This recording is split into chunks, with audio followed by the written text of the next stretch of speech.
আসসালামু আলাইকুম প্রিয় ভিউয়ার্স, আমরা এখন ইসলামী বিশ্ববিদ্যালয় এই ক্যাম্পাসের মূল গেটে আমরা এখানে অবস্থান করছি।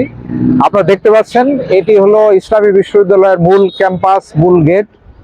এই গেটটি এখন এক ধরনের নোংরা, এক ধরনের আবর্জনা, পোস্টার এবং লেখালেখি দিয়ে ভরা। এর যে ঐতিহ্য, এর যে পরিচ্ছন্নতা সেটা হারিয়ে গেছে। বিশ্ববিদ্যালয়টি মনে হচ্ছে এক ধরনের অবহেলার ভেতরে আছে। এই বিশ্ববিদ্যালয়টি এই ঝিনাইদহ কুষ্টিয়া অঞ্চলের একটি ঐতিহ্য, এই অঞ্চলের শিক্ষার একটি সূতিকাগার। কিন্তু এই বিশ্ববিদ্যালয়ের মূল গেটের যে বর্ণনা আপনারা দেখতে পাচ্ছেন, এটি দেখে মনে হচ্ছে যে এটি একটি অবহেলিত বিশ্ববিদ্যালয়, এর কোনো অভিভাবক নেই। এইখানে আবর্জনা, ময়লা, ভাঙাচোরা। আপনারা দেখতে পাচ্ছেন এই বিশ্ববিদ্যালয়টি উদ্বোধন করেছিলেন আমাদের বেগম খালেদা জিয়া। তিনি 1993 সালের 27শে এপ্রিল এই বিশ্ববিদ্যালয়টির উদ্বোধন করেন এবং তিনি এই বিশ্ববিদ্যালয়ের চ্যান্সেলর ছিলেন। এর ভিত্তিপ্রস্তর স্থাপন করেছিলেন যে মেজর জেনারেল জিয়াউর রহমান শহীদ জিয়া। তিনি এই বিশ্ববিদ্যালয়ের ভিত্তিপ্রস্তর স্থাপন করেন 1979 সালের 22শে নভেম্বর। তাদের সেই ঐতিহ্য, তাদের সেই যে আকাঙ্ক্ষা নিয়ে এই বিশ্ববিদ্যালয়টি গঠিত হয়েছিল, সেই বিশ্ববিদ্যালয়টি তার ঐতিহ্য হারিয়েছে। 15 বছর 17 বছরে এই বিশ্ববিদ্যালয়টিকে খাবলে খাওয়া হয়েছে, এই বিশ্ববিদ্যালয়টিকে লুটপাট করা হয়েছে।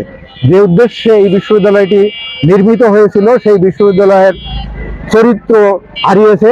এই বিশ্ববিদ্যালয়টি এখন একটি সাধারণ বিশ্ববিদ্যালয়ে পরিণত হয়েছে।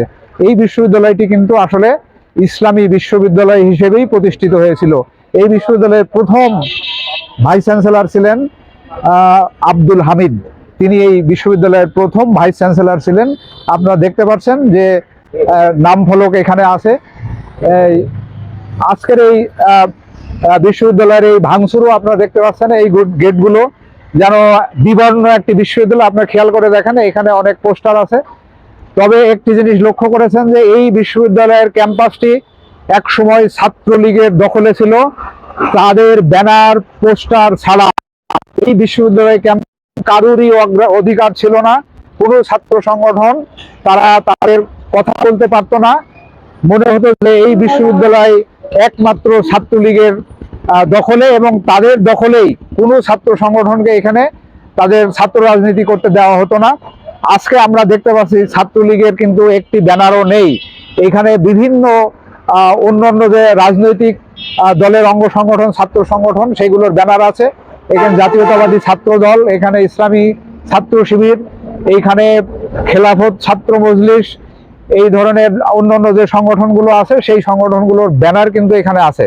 তবে আমরা এই ভিডিও দিয়ে আপনাদেরকে যে কথাটা বলতে চাই, যে বার্তাটা দিতে চাই, এই বিশ্ববিদ্যালয়টি যে উদ্দেশ্য নিয়ে প্রতিষ্ঠিত হয়েছিল সেই উদ্দেশ্য সঠিক ধারায় পরিচালিত হোক।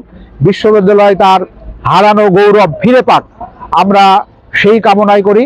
এবং যারা এই বিশ্ববিদ্যালয়টি পরিচালনা করছেন, আমরা মনে করি যে তাদের দৃষ্টিতে এগুলো আসবে এবং ওনারা সংস্কার এবং এই বিশ্ববিদ্যালয়ের মান বিশ্ব দরবারে তুলে ধরার চেষ্টা করবেন।